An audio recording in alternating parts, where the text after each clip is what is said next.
اعوذ باللہ من الشیطان الرجیم، بسم اللہ الرحمن الرحیم۔ 100 سال کے گناہ معاف اور 100 سال کی عبادت کے برابر ثواب۔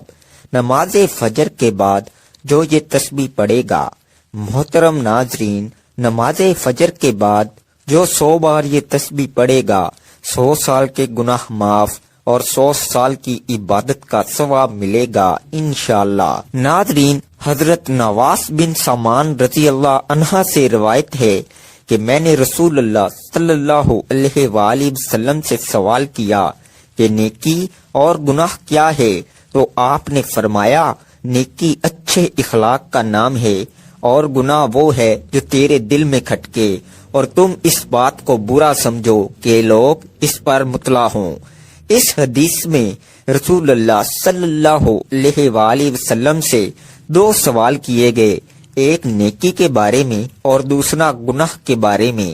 اسلامی تعلیمات میں نیکی اور گناہ کے لیے بنیادی اصول یہ ہے کہ جو عمل اللہ تعالی اور رسول اللہ صلی اللہ علیہ وآلہ وسلم کے احکام کے مطابق ہو وہ نیکی ہے، اور اگر اس کے خلاف ہو تو وہ گناہ ہے۔ حتیٰ کہ عبادات جو کہ سراسر نیکی ہیں، اگر وہ اللہ تعالیٰ کے احکام کے خلاف کی جائے تو بجائے نیکی کے گناہ کا سبب بن جاتا ہے۔ مثلا نماز پڑھنا بہت بڑی عبادت ہے، لیکن سورج کے طلوع ہوتے وقت، غروب ہوتے وقت نماز پڑھنا مکروہ ہے۔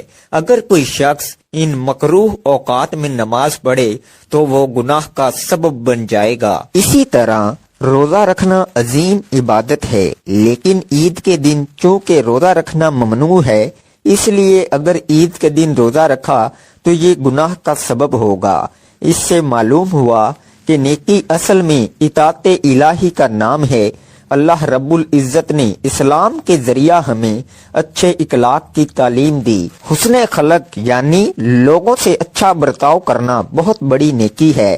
دراصل اچھے اخلاق سے لوگوں کو فائدہ ہی پہنچے گا، اور نیکی وہی ہو سکتی ہے جس سے مخلوق کو فائدہ پہنچے۔ جب لوگوں کو کسی کام سے فائدہ پہنچتا ہے تو وہ اس کام کو پسند کرتے ہیں، اور خود کام کرنے والا بھی اس بات کو فطری طور پر چاہتا ہے کہ میرے اچھے کام لوگوں کو معلوم ہوں۔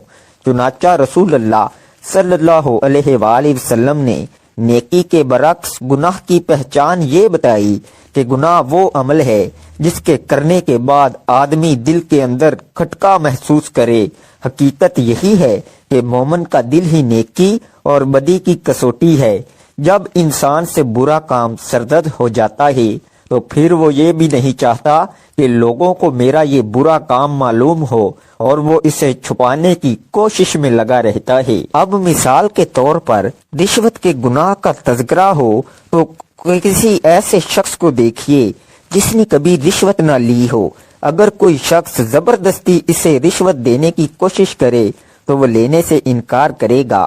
بہت اصرار ہوا تو وہ جب لینے کے لیے ہاتھ بڑھا رہا ہو تو آپ غور سے دیکھیے، اس کے ہاتھ کانپ رہے ہوں گے، دل کی دھڑکن تیز ہو جائے گی، اور سردی کے موسم بھی اس کی پیشانی پر پسینے کے قطرے نظر آئیں گے، اور وہ شخص ادھر ادھر دیکھ رہا ہوگا کہ کوئی مجھے رشوت لیتے ہوئے دیکھ تو نہیں رہا۔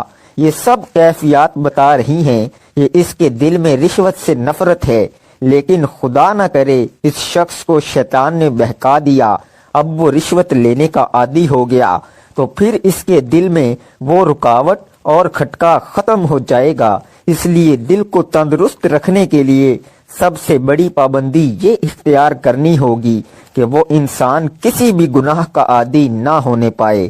اور گناہ کی عادت سے بچنے کا طریقہ یہ ہے کہ جب گناہ سرزد ہو فوراً اللہ تعالیٰ سے معافی مانگ لے، توبہ اور استغفار کرے۔ بس یہ شخص اس گناہ کا عادی نہیں بن سکتا۔ اللہ تعالیٰ ہمیں اچھے اخلاق سے آراستہ ہونے اور گناہ سے بچنے کی توفیق عطا فرمائے، اور ایسا قلب سلیم عطا فرما دے جو نیکی اور گناہ میں پہچان کر لیا کرے۔ ناظرین کرام، میری حقیر سمجھ میں آج تک یہ بات نہیں آ سکی یہ موجودہ کھوٹی اور جھوٹی عارضی اور بے معنی دنیا اور زندگی میں انسان ہر لمحہ سرگرداں، ہر پل احکامات ربانی سے روگردان کیا کچھ کرتا پھر رہا ہے، کیوں کرتا پھر رہا ہے، اور کب تک اپنے مقصد تخلیق و حیات کو بھول کر ان چکروں میں چکراتا رہے گا۔ لگتا ہے وہ یہ بھول چکا ہے کہ اس دنیا میں وہ آب حیات پی کر زندہ نہیں ہے، اس نے کوچ بھی کرنا ہے اور اپنے پل پل کا حساب بڑے اور کڑے دن کے مالک کو ضرور دینا ہے۔ بلکہ حق تو یہ ہے کہ اگر گناہ کی سزا کے خوف اور ثواب کی جزا کے لالچ کو سامنے رکھ کر زندگی نہ بھی گزاری جائے تب بھی سکون قلب کی خاطر حقیر انسان کو لغویات، خواہشات، کمینگی، بدی، بدنیتی اور گناہ کی زہر ناکی سے بچنا چاہیے تھا۔ وہ گناہ کی ذلت اور ثواب کی اہمیت سے قطعی طور پر نابلد ہو کر خود کو خود ہی جینے کی مہلت دیے جا رہا ہے۔ جنت دوزخ اور جزا و سزا کو محض نظریہ یا بے معنی الفاظ سمجھ رہا ہے، یہ اس کے پاگل پن کی حتمی انتہا نہیں تو اور کیا ہے۔ اتنی عجیب بات ہے، رات کو گناہ اور عبادت دونوں کے لیے یکساں طور پر موضوع سمجھا جاتا ہے۔ ایک کو یہ مان کے خدا اسے دیکھ رہا ہے، دوسرے کو یہ گمان کہ اس وقت خدا سو رہا ہوگا۔ یہ بات کوئی بھی تسلیم نہیں کرتا، مگر حقیقت یہ ہے کہ ہر انسان کی زندگی غلطیوں، خطاؤں اور گناہوں کا پلندہ ہے۔ اگر کبھی یہ غلطیاں، یہ گناہ، یہ خطائیں اس کے سامنے تجسیم میں آ جائیں تو یوں محسوس ہوگا جیسے ایک اکیلا انسان لاکھوں درندوں میں گر گیا ہو۔ سوچئے، اگر تریاکی زیادہ زہر بن جاتی ہے تو انسان کے گناہوں کی زیادتی کا انجام کیا ہوگا۔ حیرت ہے کہ ایک گناہ کی 5 سزائیں مقرر ہیں، پھر بھی اسے انسان ایک سمجھ کر کیے جاتا ہے۔ ایک، ضمیر کی جبن، نمبر 2، زمانے کی نفرت، نمبر 3، قانون کی سزا، نمبر 4، دنیاوی عذاب، نمبر 5، جہنم کی آگ۔ گناہ اور بدی چونکہ آپ کے اپنے پاؤں کے کلہاڑے اور اپنے ہاتھوں کے جمع کردہ جہنم کے انگارے ہیں، اس لیے آپ کو زخم کی ٹھیس یا آگ تپش محسوس نہیں ہوتی۔ انسان جب تک اپنی چھوٹی سے چھوٹی خطا کو بڑے سے بڑا گناہ نہیں سمجھے گا تب تک وہ بڑے سے بڑے گناہ کو چھوٹی خطا قرار دیتا رہے گا، نتیجہ اپنی دونوں دنیایں برباد کرتا رہے گا۔ گناہ کے گناہ ہونے کی اس سے بڑی دلیل اور کیا ہو سکتی ہے کہ اسے چھپ کر کرنا پڑتا ہے۔ جس طرح زہر کھانے سے آپ خود بچتے ہیں، آپ کے ہاتھ سے کوئی چھیننے نہیں آتا، اس طرح گناہ اور بدی سے بھی آپ نے خود ہی بچنا ہوگا۔ حیرت ہے، سودا لیتے وقت ہم جس دکاندار سے ایک بار دھوکہ کھا لیتے ہیں دوبارہ اس سے سودا لینے کی غلطی نہیں کرتے، مگر عام روزمرہ کی زندگی میں جو غلطیاں اور گناہ بار بار کرتے ہیں اس سے توبہ تائب نہیں ہوتے۔ گناہ گاروں کو اللہ تعالیٰ بدی کا دائرہ مکمل کرنے کے لیے جو مہلت عطا فرماتا ہے وہ اسے اپنی زندگی سمجھ بیٹھتے ہیں، حالانکہ اس عرصے میں دراصل ان پر نیکی کا عمل سا قحط کر دیا جاتا ہے۔ کوئی بھی شخص اپنا گناہ اور بدکاری کو تسلیم نہیں کرتا، اس لیے کہ کسی کو اپنی گندگی سے بدبو نہیں آتی۔ بظاہر گناہ گار شخص اپنی تمام تر اخلاقیات کو روکتا ہوا گناہ کر گزرنے کو اپنی بہادری کا کارنامہ سمجھتا ہے، جبکہ اصل میں یہ اس کی روز حشر کے کڑے اور بڑے حساب سے بچنے پر سارا زور صرف کر دینے کی صلاح حاصل ہے۔ لوگوں کا عقیدہ ہے جنت دوزخ کا تصور محض عقیدہ ہے، حقیقت میں کچھ نہیں ہے، حالانکہ یہ ان کا ذاتی فلسفہ یا فتویٰ ہو سکتا ہے۔ دونوں حقیقتیں اپنی جگہ پر موجود ہیں۔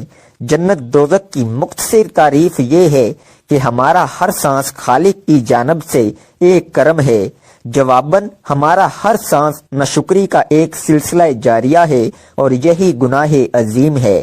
دنیا میں بھاری ترین عمل نیکی کرنا ہے۔ جو اس راہ پر آ گیا اسے آخرت میں دوزخ کا کیا خوف۔ درج ذیل الفاظ میں بظاہر بہت معمولی فرق ہے، لیکن ان کے ترجمے کا آپس میں عدل بدل جانا چند لمحوں میں جنت اور دوزخ کا فرق پیدا کر دیتا ہے۔ جب خود آگاہی گمراہی میں تبدیل ہو جاتی ہے، مان گمان میں بدل جاتا ہے، نیک نیتی بد نیتی میں ڈھل جاتی ہے، فنا کو بقا سمجھ لیا جاتا ہے۔ محترم ناظرین، کتاب و سنت کے مطالعے سے یہ بات معلوم ہوتی ہے کہ گناہ انسانی زندگی پر منفی اثرات مرتب کرتا ہے، اور گناہوں کی ہلاکت خیزی اس قدر شدید ہے کہ انسان کی زندگی میں آنے والی جملہ تکالیف ان سے انتہائی گہرا تعلق رکھتی ہیں۔ اللہ تبارک و تعالی سورہ شورى کی آیت نمبر 30 میں ارشاد فرماتے ہیں، اور جو بھی تمہیں کوئی مصیبت پہنچتی ہے تو وہ اسی کی وجہ سے ہے جو تمہارے ہاتھوں نے کمایا، اور وہ درگزر کر دیتا ہے بہت سی باتوں سے۔ جب انسان اجتماعی حیثیت سے گناہ کرتا ہے تو خشکی اور تری میں انسانوں کے گناہ کی وجہ سے فساد ظاہر ہو جاتا ہے۔ اللہ تبارک و تعالی سورہ روم کی آیت نمبر 41 میں ارشاد فرماتے ہیں، فساد ظاہر ہو گیا خشکی اور سمندر میں، اس وجہ سے جو کمایا لوگوں کے ہاتھوں نے، تاکہ اللہ مزہ چکھائے انہیں اس کا جو انہوں نے عمل کیا، تاکہ وہ رجوع کریں یعنی باز آ جائیں۔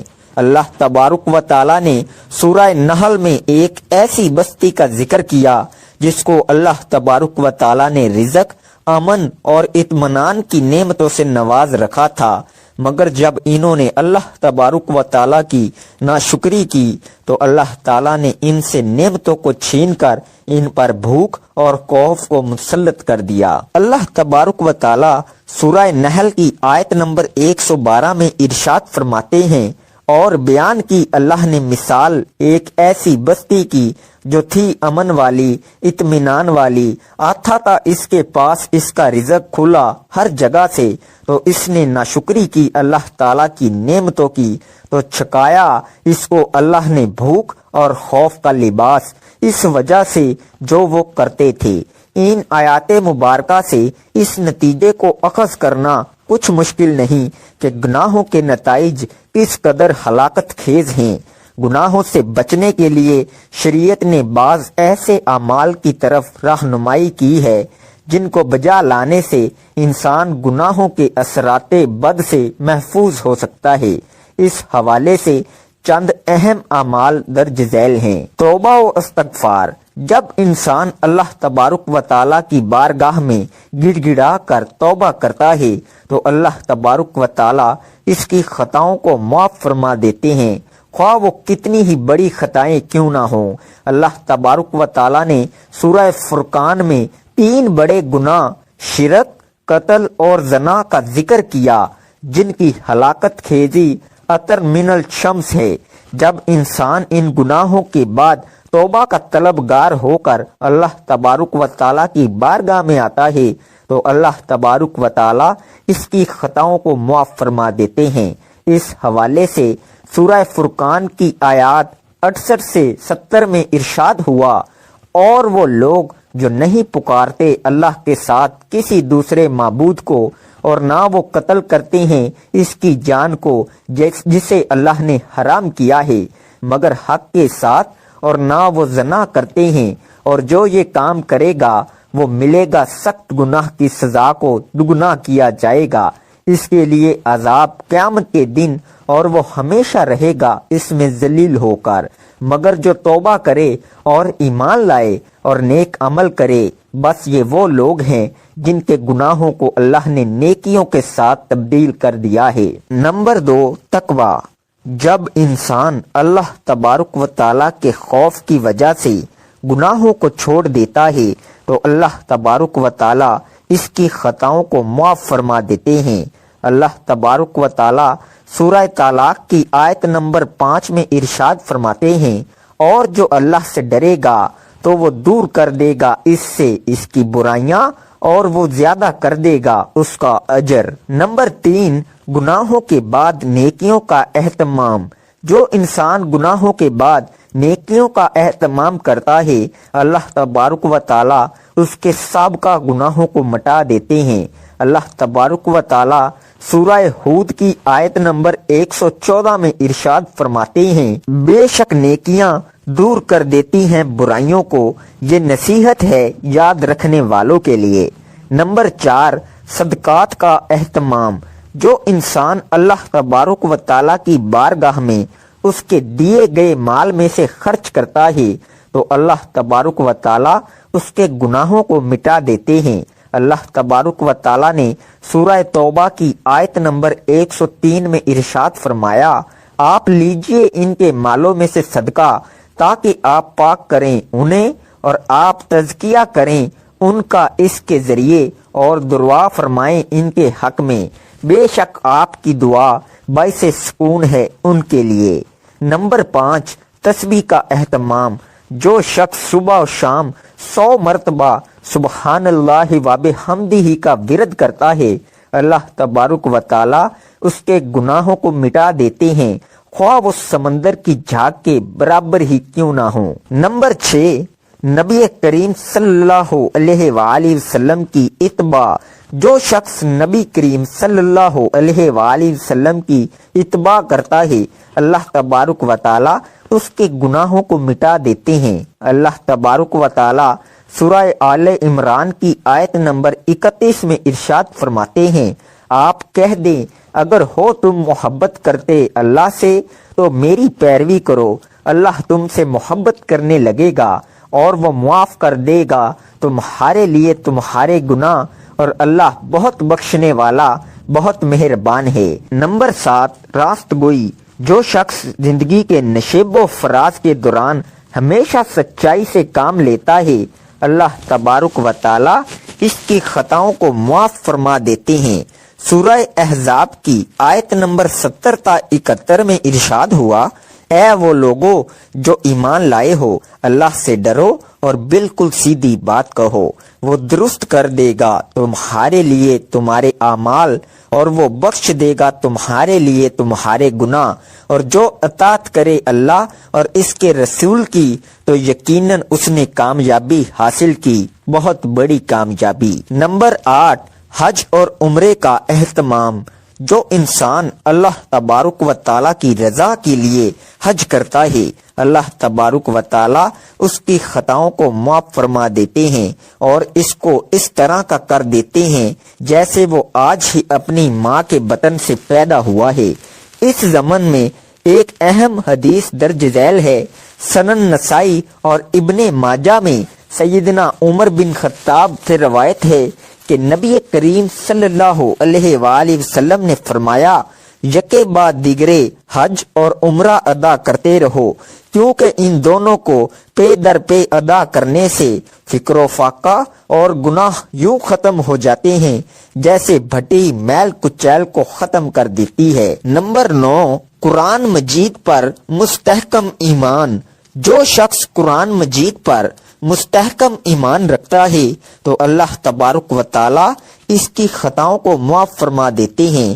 اس حوالے سے سورہ محمد کی آیت نمبر 2 میں ارشاد ہوا، اور وہ لوگ جو ایمان لائے اور انہوں نے نیک اعمال کیے اور وہ ایمان لائے اس قرآن پر جو نازل کیا گیا محمد صلی اللہ علیہ وآلہ وسلم پر، اور وہی حق ہے ان کے رب کی طرف سے، اللہ نے دور کر دیا ان سے ان کی برائیوں کو اور ان کے حال کی اصلاح کر دی۔ اگر مذکورہ بالا اعمال پر توجہ دی جائے تو انسان گناہوں سے پاک ہو سکتا ہے۔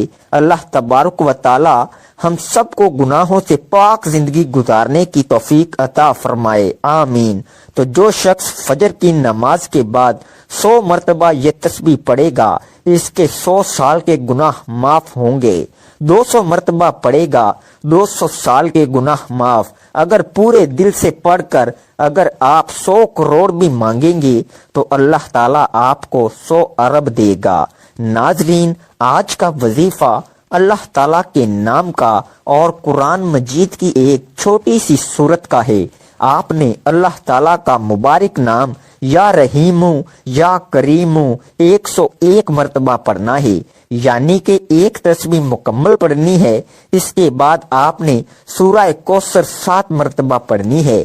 انا اعطیناک کل کوثر فصلی لربک وانحر ان شانئک هو الابتر۔ سورہ کوثر پڑھنے کے بعد آپ نے ایک تسبیح درود پاک کی پڑھنی ہے۔ جب یہ سارا عمل مکمل ہو جائے تو آپ نے اللہ تعالیٰ سے اپنے گناہوں کی بخشش مانگنی ہے۔ انشاءاللہ اس عمل کی بدولت آپ کے 100 سال کے گناہ معاف ہوں گے اور 100 سال کی عبادت کا ثواب مل جائے گا۔ دعا ایک عظیم الشان عبادت ہے جس کی عظمت و فضیلت پر بکثرت آیات کریمہ اور احادیث طیبہ وارد ہیں۔ دعا کی نہایت عظمت میں ایک حکمت یہ ہے کہ دعا اللہ تعالیٰ سے ہماری محبت کے اظہار، اس کی شان الوحدیت کے حضور، ہماری ابدیت کی علامت، اس کے علم و قدرت و عطا پر ہمارے توکل و اعتماد کا مظہر اور اس کی ذات پاک پر ہمارے ایمان کا اقرار و ثبوت ہے۔ ہمارا عقیدہ ہے کہ اللہ تعالی ہمارا خالق، مالک، رازق ہے۔ وہ رب العالمین، الرحمن، الراحمین اور مالک یوم الدین ہے۔ تمام عزتیں، عظمتیں، قدرتیں، خزانے، ملکیتیں، بادشاہتیں اسی کے پاس ہیں۔ سب کا داتا اور داتاؤں کا داتا وہی ہے۔ ساری مخلوق اسی کی بارگاہ کی محتاج اور اسی کے دربار میں سوالی ہے، جبکہ وہ عظمتوں والا خدا بے نیاز، غنی، بے پرواہ اور تمام حاجتوں سے پاک ہے۔ وہ جود و کریم ہے، بخشش فرماتا اور جود و کرم کے دریا بہاتا ہے۔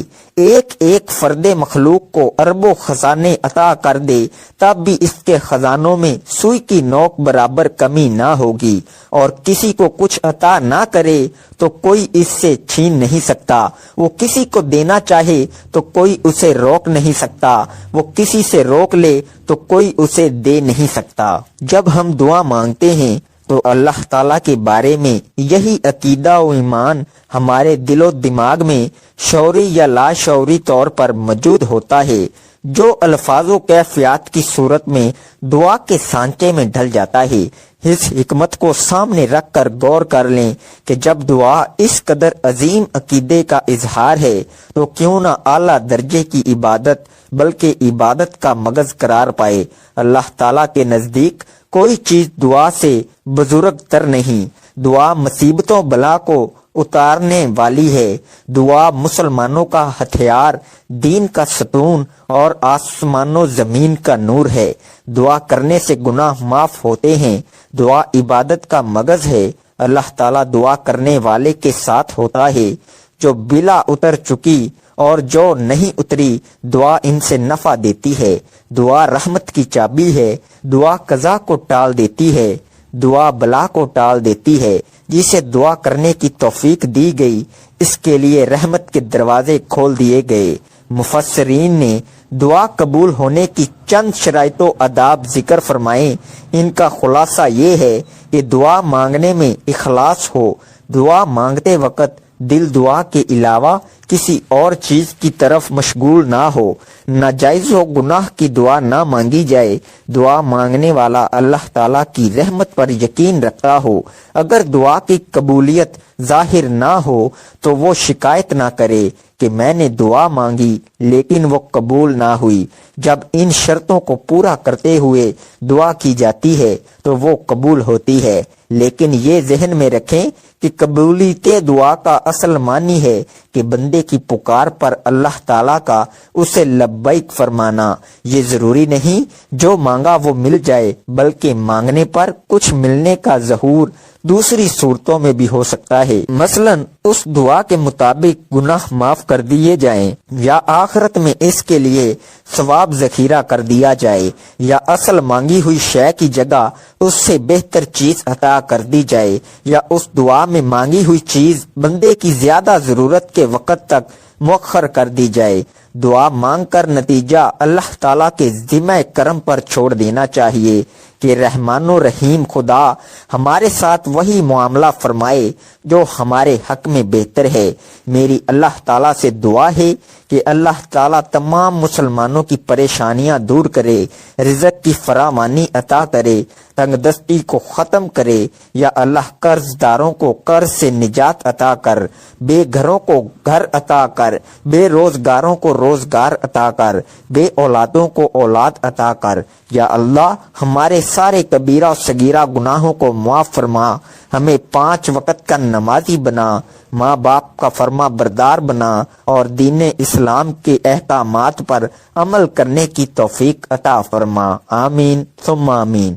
ناظرین، اپنے رزق میں برکت، وسعت اور کشادگی کے لیے اللہ تعالیٰ کے 99 ناموں میں سے ایک نام کمنٹ سیکشن میں ضرور شیئر کریں۔ اللہ تعالیٰ ہم سب کا حامی و ناصر ہو، آمین۔ جزاک